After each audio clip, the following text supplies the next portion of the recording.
Avez-vous déjà ressenti cette étrange sensation à la fin d'une journée de travail bien remplie? Vous avez couru d'un endroit à l'autre, répondu à des emails, assisté à des réunions, terminé quelques tâches, et pourtant, vous n'avez rien accompli de vraiment important? D'autres, avant même midi, ont déjà accompli leurs tâches essentielles, pris des décisions stratégiques et progressé plus que vous en une semaine. Alors, quel est leur secret? Peter Drucker, considéré comme le père du management moderne, a une réponse simple. L'efficacité s'apprend. Et c'est exactement ce que démontre son livre, The Effective Executive.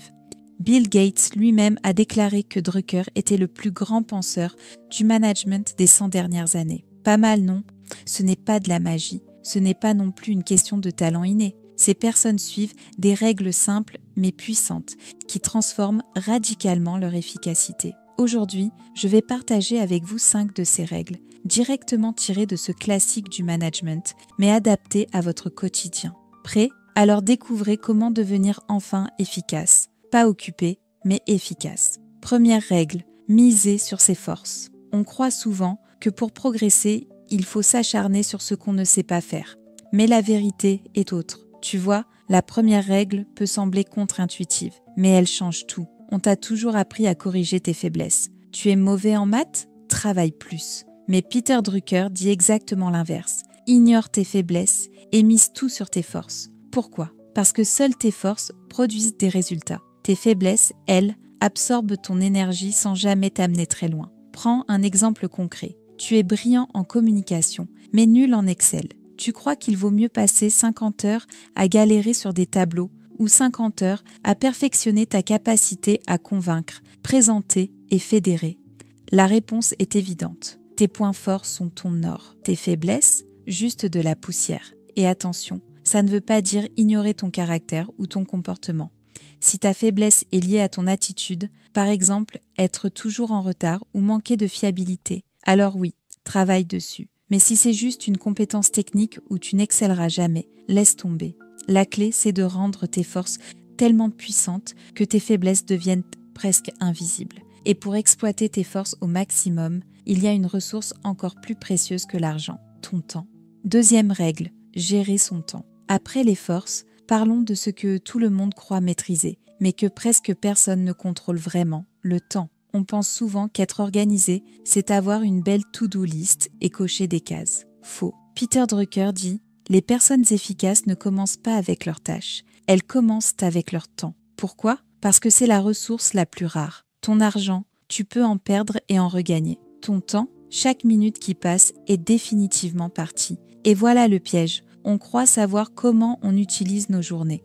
Mais en réalité, on se trompe complètement. Drucker faisait souvent l'expérience avec des dirigeants. Il leur demandait d'estimer comment ils passèrent leur temps. Puis, il leur faisait noter précisément chaque activité, heure par heure, pendant une semaine. Résultat, presque aucune correspondance. Ils pensaient de consacrer la moitié de leur journée à la stratégie.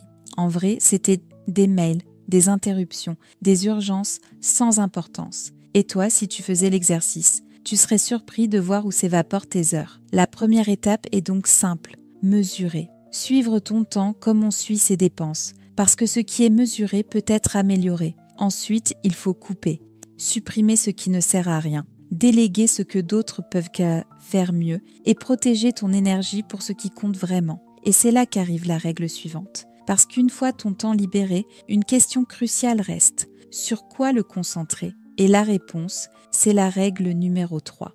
Troisième règle, faire d'abord l'essentiel. Tu as sûrement déjà vécu ça. Ta journée défile, tu fais 1000 petites choses. Mais au final, rien de vraiment important n'avance. C'est exactement ce que Drucker appelle l'illusion de productivité. La règle est simple, presque brutale. Fais d'abord la chose la plus importante et laisse tomber le reste, au moins pour l'instant. Pourquoi? Parce qu'il vaut mieux accomplir une tâche stratégique que 10 petites choses sans impact. Les personnes efficaces ne se demandent pas « qu'est-ce que je peux faire aujourd'hui ?» Elles se demandent « quelle est la seule chose qui, si je la fais, rend tout le reste plus facile ou même inutile ?» Prends un exemple concret. Tu dois préparer un projet majeur et répondre à 20 mails. Si tu attaques les mails d'abord, tu auras l'impression d'être occupé, mais ton projet, lui, restera en suspens. En revanche, si tu consacres 2 heures intenses au projet Même si ta boîte mail explose, tu auras avancé sur ce qui compte vraiment. Et c'est ça la clé, concentrer ton énergie là où elle produit le plus de valeur. Parce que la vérité, c'est que le temps est trop court pour tout faire, mais il est suffisant pour faire l'essentiel. Et si tu te demandes comment choisir cet essentiel, c'est là que la 4e règle entre en jeu. Elle change totalement ta manière de voir ton travail.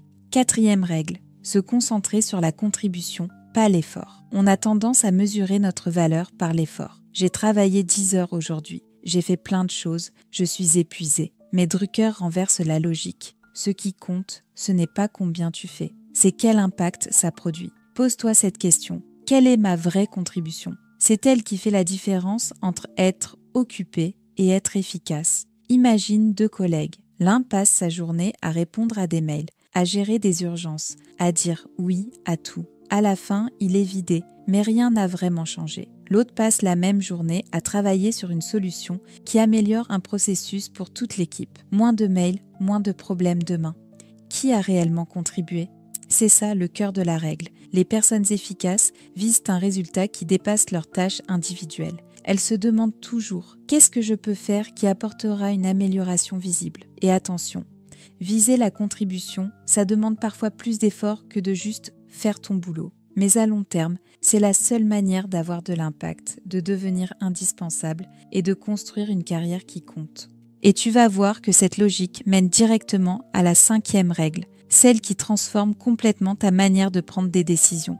5e règle, prendre moins de décisions, mais les bonnes. Tu crois peut-être que les personnes efficaces prennent beaucoup de décisions rapidement. Faux, elles en prennent moins, mais elles choisissent celles qui comptent vraiment. Pourquoi ? Parce que chaque décision consomme ton énergie mentale. Si tu passes ta journée à décider de petites choses, quoi manger, quel mail répondre en premier, quel fichier ranger où, tu finis épuisé avant même d'avoir attaqué les décisions stratégiques. Drucker dit, concentre-toi sur les grandes décisions, celles qui, une fois prises, rendent inutiles 10 ou 15 petites décisions. Un exemple simple, cuisiner le dimanche pour toute la semaine. Résultat, plus besoin de décider chaque midi qu'est-ce qu'on mange. Ou encore, déléguer toutes les petites tâches administratives à une personne de confiance. D'un coup, des dizaines de micro-décisions disparaissent de ton quotidien. Autre point essentiel, une bonne décision n'est rarement de l'accord immédiat. Les personnes efficaces recherchent le désaccord, le débat, parce que c'est en confrontant les points de vue qu'on obtient toutes les alternatives possibles et qu'on se prépare aussi un plan B au cas où la première option échoue. Sans plan B, même une bonne décision devient fragile. Avec un plan B, tu restes maître de la situation. Tu vois, l'efficacité n'est pas une question de travailler plus, c'est une question de choisir mieux, de concentrer ton énergie sur ce qui compte vraiment et de laisser tomber le reste. Au fond, toutes ces règles d'efficacité ne sont pas seulement pour mieux travailler, elles touchent à ta vie entière. Parce que quand tu gaspilles ton temps, tu gaspilles aussi ton énergie et ton argent. Chaque heure perdue dans des tâches inutiles, ce n'est pas juste du stress de plus. C'est aussi une opportunité financière que tu laisses pour se filer. Regarde bien, ceux qui apprennent à concentrer leurs forces, à dire non aux distractions et à décider sur l'essentiel, ne gagnent pas seulement du temps, ils gagnent en liberté. Liberté de choisir comment ils dépensent leur énergie, leur argent, leur vie. Et si tu commences à appliquer même une seule de ces règles, tu verras que ça dépasse ton travail. Tu prendras de meilleures décisions pour tes projets, pour ton budget, pour ta famille, parce que l'efficacité, ce n'est pas une technique, c'est un état d'esprit. Alors dis-moi, parmi ces 5 règles, laquelle tu vas appliquer dès cette semaine ? Écris-la dans les commentaires. Et si cette vidéo t'a apporté de la valeur, pense à mettre un like et à t'abonner. Ça me permet de continuer à décortiquer d'autres livres puissants pour toi. Souviens-toi, l'efficacité peut s'apprendre. Et plus tu l'apprends, plus tu crées une vie où ton temps, ton argent et ton énergie travaillent enfin dans la même direction.